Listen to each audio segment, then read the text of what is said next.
சதுகாத்தின நெஹலா, பெண்களுக்கு நீங்கள் மகர் குடைகளை அள்ளி கொடுங்கள் என்று அல்லாஹ் தஆலா சொல்றான். இதையெல்லாம் சொன்னோம். அந்த இளைஞரிடத்துல மாற்றம் வந்துச்சு. இதுல இன்னொரு மாற்றம் என்ன தெரியுமா? கடந்த காலத்துல வாங்கினாங்க தெரியுமா, அவங்கெல்லாம் கணக்கு போட்டு பின்னால கொடுத்தான். பாருங்க, அது எப்படிப்பட்ட ஒரு மாற்றம். இது எதனால வந்தது?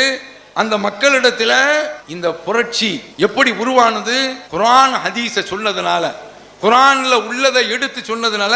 இத மாதிரி நீங்க ஆலிம்சாக்கள்கிட்ட கேளுங்க. பெரிய பெரிய தலப்பா ஜிப்பாவெல்லாம் போட்டு வந்த உடனே அது பெரிய தலப்பாலாம் போட்டு வந்து அஸ்ஸலாமு அலைக்கும் அஸ்ஸலாமு அலைக்கும் அப்படின்னு சொல்லி அவங்களுக்காக வேண்டி அப்படி குடிஞ்சுக்கிட்டு நெஞ்சில கையை வச்சு சொல்லிட்டு போங்க.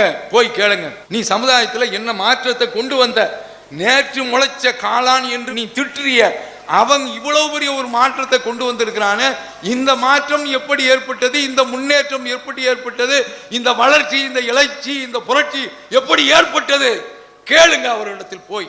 அவர்கள் இது மாதிரியான காரியத்தை ஒருபோதும் செய்வது கிடையாது.